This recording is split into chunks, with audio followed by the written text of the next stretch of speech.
السلام علیکم۔ Classic entertainment channel پہ آپ سب کو سے خوش آمدید۔ امید ہے آپ سب ٹھیک ٹھاک ہوں گے، خیر خیریت سے ہوں گے اور آپ کا دن بھی اچھا گزر رہا ہوگا۔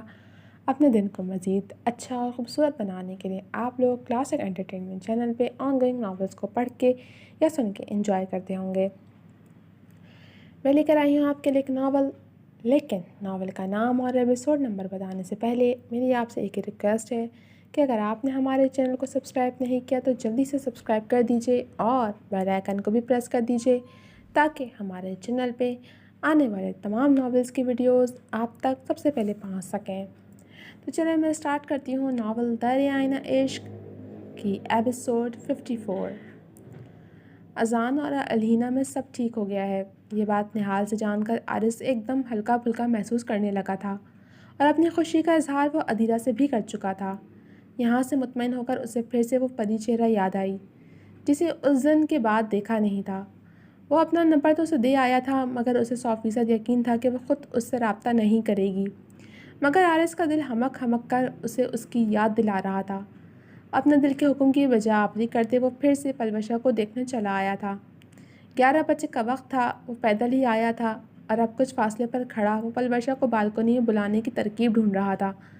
کچھ دیر سوچ بچار کے بعد اس نے وہی روایتی طریقہ اپنانے کا فیصلہ کیا اور ایک چھوٹا پتھر اٹھا کر دور سے ہی بالکنی میں دے مارا تھا۔ اسے امید تھی کہ پتھر کی آواز پر وہ ضرور کھڑکی پر آئے گی، مگر اس کی تمام تر امیدوں پر بالٹی بھر پانی تب پڑا جب بالکنی کھولتی ایک لمبی چوڑی 50-55 سالہ خاتون وہاں آئیں، جن کی ایک جھلک دیکھتے ہی عارض سڑک کنارے لگے درخت کی اوٹ میں چھپ گیا۔ وہ شاید پلوشہ کی ماں تھیں جب طائرانہ نگاہ ارد گرد دوڑا رکھ کر پلٹ گئیں۔ وہ خوب بدمزہ ہوا۔ کافی دیر انتظار کے بعد بھی وہ پری چہرہ نظر نہ آئی تھی۔ وہ جانے ہی لگا جب اس نے داخلی گیٹ سے ایک بار پھر انہی خاتون کو نکلتے دیکھا، مگر اس بار ان کے ساتھ پلوشہ بھی تھی۔ اس نے چادر اپنے گرد لپیٹ رکھی تھی۔ وہ دونوں گھر سے نکل کر ارد گرد دیکھنے لگیں اور پھر اگلے ہی لمحے ایک گاڑی ان کے سامنے آن رکی تھی جس میں وہ سوار ہوتی وہ لوگ وہاں سے جا چکی تھیں۔ عارض ان کے جاتے ہی فون نکال کر اپنے ڈرائیور گل خان کو کوئی ہدایت دینے لگا اور خود تقریباً بھاگتے ہوئے گھر کے راستے پر بڑھا تھا۔ اس کے پاس یہی موقع تھا پلوشہ سے ملنے کا، کیونکہ اب کم سے کم وہ اسے گھر میں چوری چھپے جانے کا ارادہ نہیں رکھتا تھا۔ پہلی بار بھی اس نے یہ حرکت مجبوراً کی تھی اور اسے نہال اور اذان سے کافی ڈانٹ سننے کو ملی تھی، مگر آج وہ اس سے ملاقات کا موقع ہاتھ سے جانے نہیں دینا چاہتا تھا۔ نہال نبیہ کی کال پر اذان کو بتائے بنا اس جگہ پہنچا تھا۔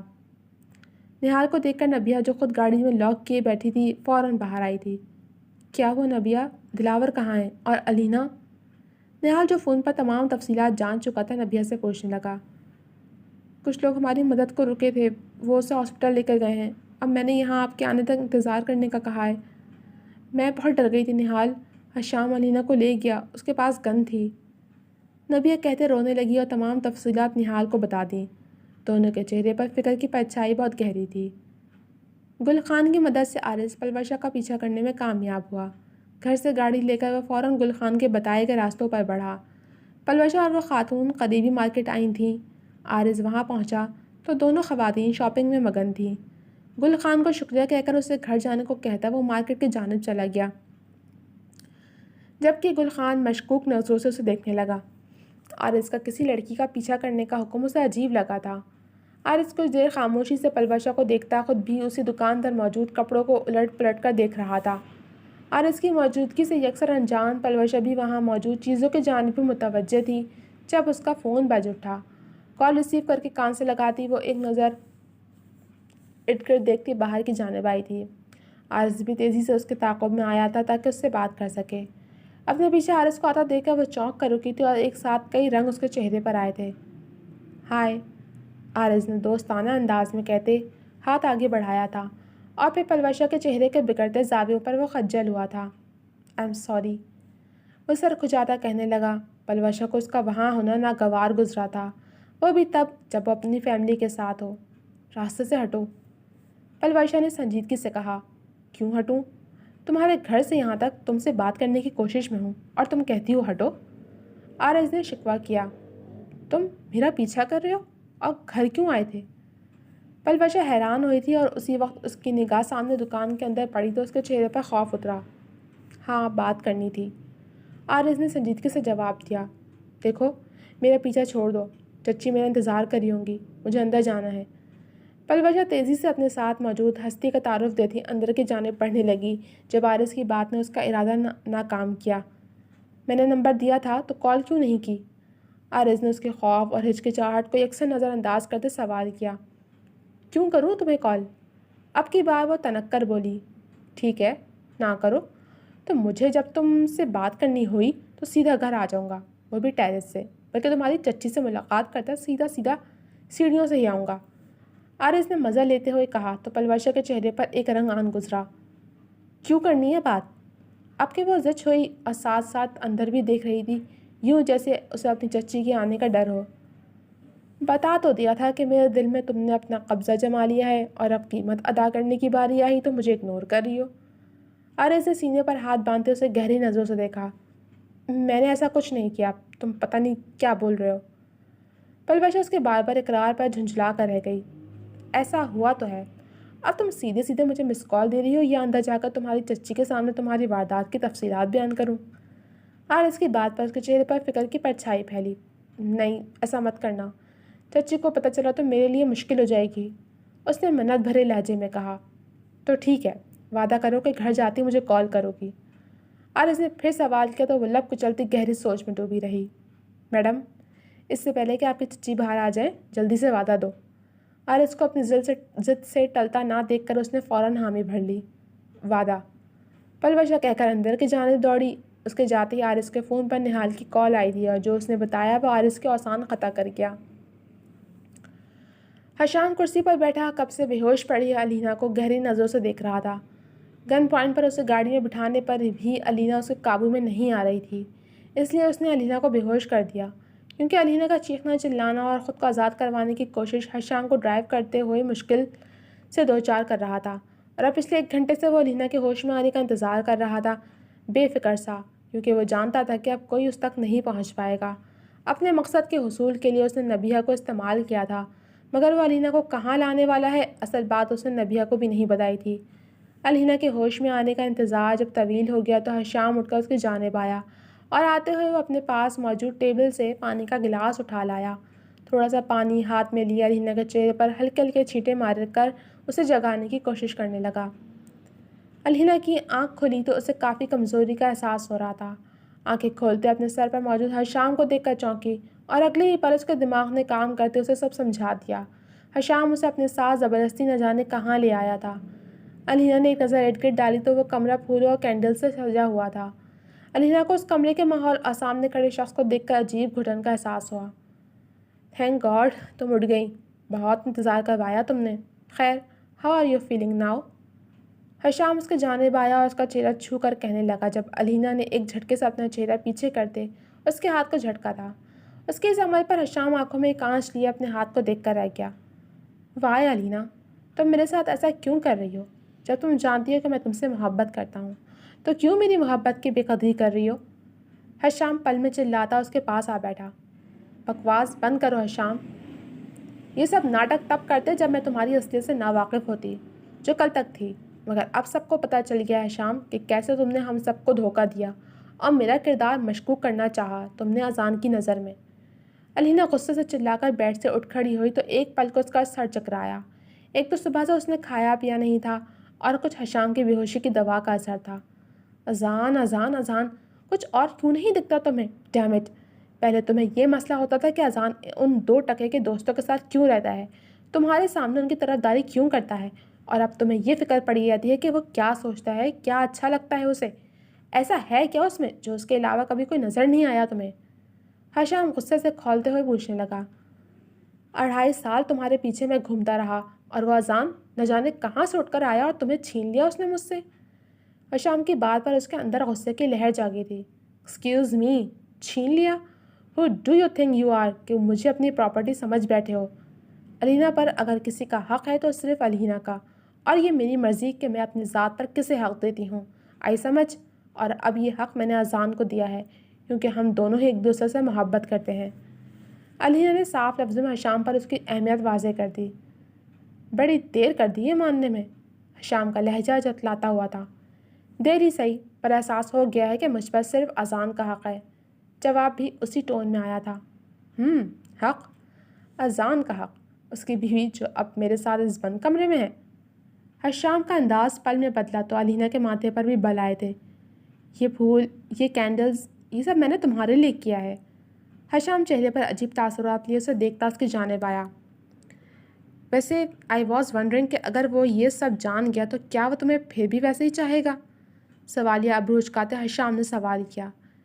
کیونکہ میں تمہیں اس کے لیے نہیں چھوڑوں گا علینا۔ ہم یہاں سے بہت دور چلے جائیں گے اور وہ کبھی تمہیں ڈھونڈ نہیں پائے گا، اور فرض کرو ڈھونڈ بھی لیا تو تب تک تم تو ہر طرح سے میری ہو چکی ہوگی نا۔ حشام کی بات پر علینا کے چہرے پر ایک رنگ آ کر گزرا تھا، لاکھ کو بہادر اور کانفیڈنٹ صحیح، مگر وہ جانتی تھی کہ حشام کو ہارنا نہیں پسند تھا اور کچھ اس کی ٹانگوں سے نکلتی جان۔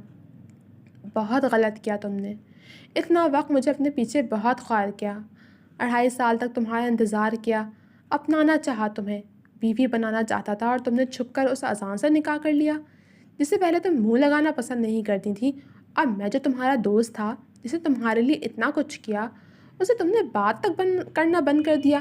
وائے علینا؟ حشام اب علینا کو دونوں بازو سے تھامے جھنجھوڑتے ہوئے پوچھنے لگا۔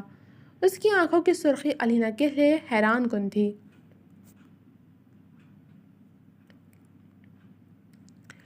میں نے کبھی تمہیں ایک دوست سے زیادہ نہیں سمجھا حشام، اور یہ بات میں ہر بار تم سے کہتی آئی ہوں۔ اس سب کے باوجود اگر تم ایسا سوچتے ہو تو غلط سوچتے ہو۔ علینا نے ہمت کرتے خود کو اس گرفت سے آزاد کرواتے کچھ فاصلے پر جا کر کہا تھا۔ دھتکارتی تو اس اذان کو بھی تھی تم۔ اس نے تم سے محبت کرنا نہیں چھوڑا تو مجھ سے یہ امید کیوں لگا بیٹھی کہ میں اپنی محبت کو بھول جاؤں؟ حشام کے سوال نے علینا کو صحیح معنوں میں لاجواب کیا تھا، کیونکہ اذان کی محبت میں حوث نہیں تھی۔ اس نے بہت بے ضرر اور پاک محبت کی ہے مجھ سے، علینا نے جواب دیا۔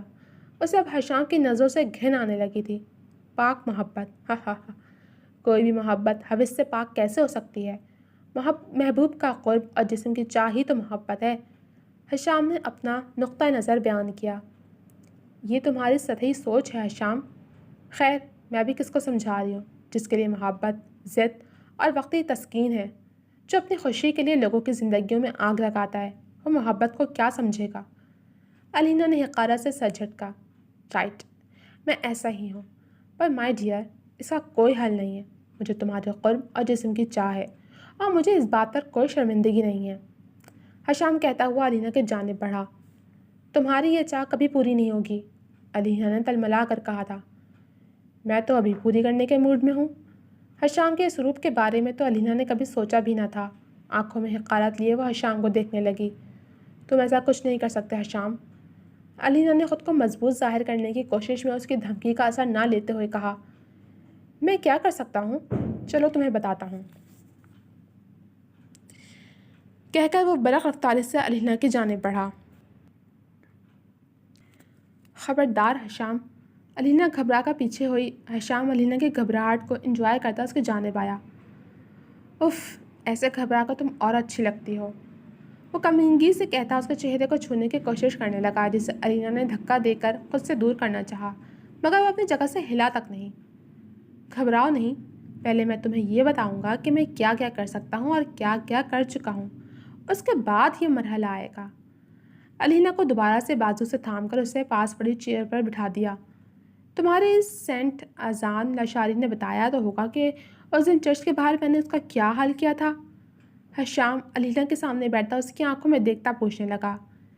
جواباً جو تاثر علینا کی آنکھوں میں ابھرا تھا وہ حشام کو سمجھا گیا کہ اذان نے وہ واقعہ کسی سے شیئر نہیں کیا۔ نہیں پتہ؟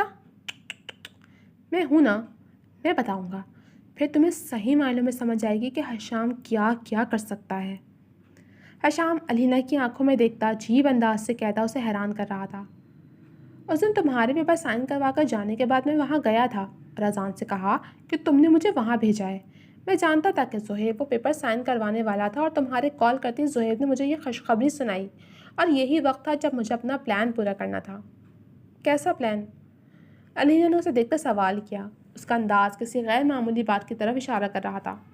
بتاتا ہوں، اتنی جلدی کس بات کی ہے؟ حشام کو علینا کا سوال کچھ پسند نہیں آیا تھا۔ میں اذان کی گاڑی ہوٹل سے لے کر وہیں پہنچا، اور اپنی گاڑی سے مجھے نکلتا دیکھ کر بیچارہ بڑا ہی پریشان ہوا تھا۔ میں نے کہا کہ تمہارے کہنے پر آیا ہوں، تمہارا دیا ہوا کام مکمل کرنے کو۔ حشام اسے اپنی اور اذان کی گفتگو کی تفصیلات سے آگاہ کرنے لگا۔ ماضی: Alina is my problem because she is mine. اذان کے راستے میں حائل ہوتے اس نے جس انداز میں الینا پر حق جتایا تھا، اذان کو ایک آنکھ نہیں بھایا۔ اگلے ہی پل اذان کا ہاتھ اٹھا، مقابل کچھ دیر بے یقین سے اسے دیکھتا رہا۔ مار لو اذان، مگر یہ سچ نہیں بدل پاؤ گے کہ وہ تم سے نہیں مجھ سے محبت کرتی ہے، مجھ سے شادی کرنا چاہتی ہے۔ حشام نے اپنی بات پر زور دیا۔ تمہیں یقین نہیں آ رہا کہ اس نے مجھے یہاں بھیجا ہے تاکہ میں تمہیں سمجھا سکوں کہ تم ہم دونوں کے راستے سے ہٹ جاؤ۔ وہ تم سے محبت تو دور تمہیں اپنے گھر میں برداشت بھی نہیں کرنا چاہتی، اور نہ ہی زہیب۔ ارے تم تو اتنے شیم لیس ہو جو یہ نہیں دیکھ رہے کہ وہ دونوں تمہیں اپنی زندگی اور گھر سے نکالنے کے لیے کتنے ڈسپریٹ ہیں کہ وہ کسی بھی حد تک جا سکتے ہیں۔ بس ان کے راستے کا یہ اذان نامی پتھر ہٹ جانا چاہیے۔ حشام اپنا تیار شدہ اسکرپٹ پڑھتا اذان کو جذباتی طور پر توڑنا چاہ رہا تھا۔ تمہارا ہو گیا تو ہٹو میرے راستے سے۔ مجھے فرق نہیں پڑتا کہ الینا تم سے محبت کرتی ہے اور وہ دونوں مجھ سے نفرت۔ اذان نے کس دل سے یہ بات کہی تھی فقط وہی جانتا تھا۔ مگر ہمیں فرق پڑتا ہے نا، تمہارا ہونا ہمارے لیے قابل قبول نہیں ہے، اس لیے الینا اور زہیب چاہتے ہیں کہ تم چاہے جتنے مرضی پیسے اور اپنا حصہ لے کر ان کی زندگیوں سے دور ہو جاؤ، تمہاری موجودگی انہیں ان کی خوشی اور حق سے دور کرتی ہے۔ حشام نے جیب سے ایک بلینک چیک نکال کر اذان کی جانب پڑھایا تھا جو زہیب کی جانب سے تھا، مگر اس بات سے زہیب ناواقف تھا کہ اس کا حشام کو ضرورتاً دیا جانے والا ایک چیک یہ رنگ لائے گا۔ حشام کے منہ سے نکلنے والا ایک لفظ بھی زہیب کا نہیں تھا۔ اذان نے ایک نگاہ اس چیک پر ڈالی جس پر حقیقتاً زہیب کے دستخط ہی تھے۔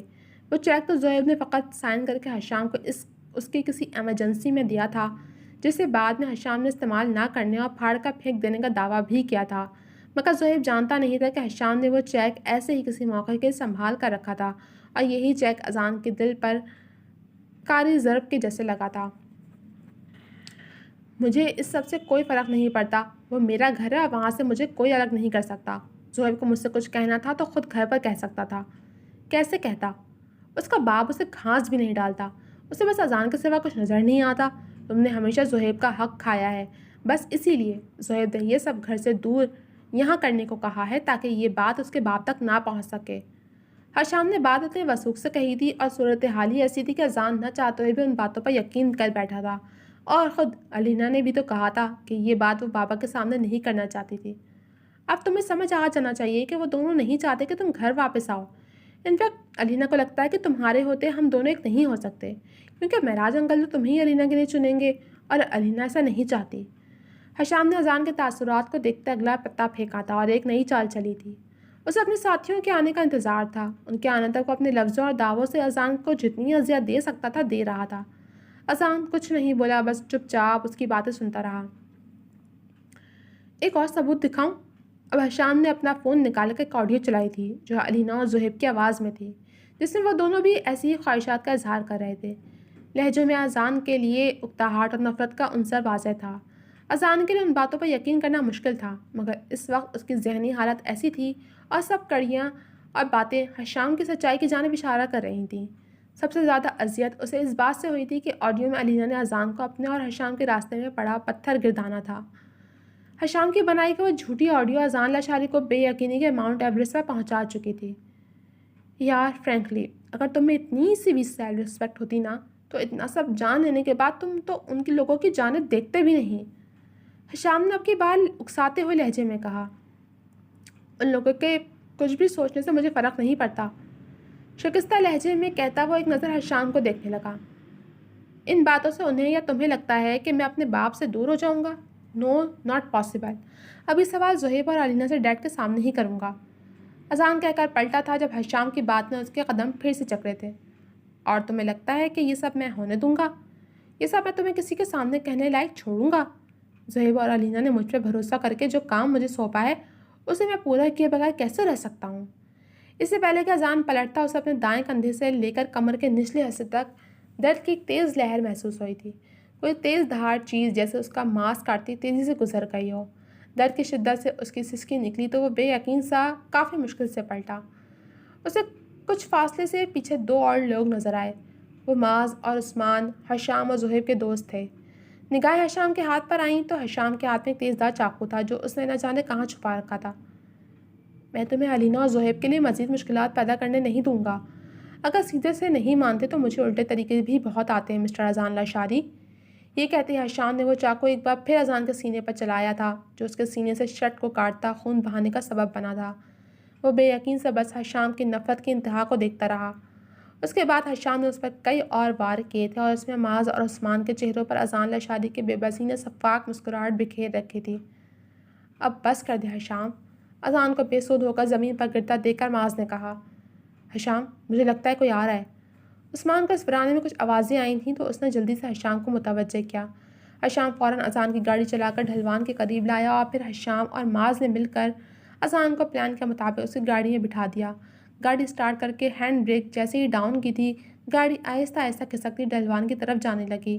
حشام گاڑی کا دروازہ بمشکل بند کرتا، چہرے پر شفاف مسکراہٹ لیے گاڑی کو کھائی کی جانب جاتا دیکھنے لگا۔ عثمان نے اتنی دیر میں کچی زمین پر پڑے خون کے نشان مٹا دیے تھے۔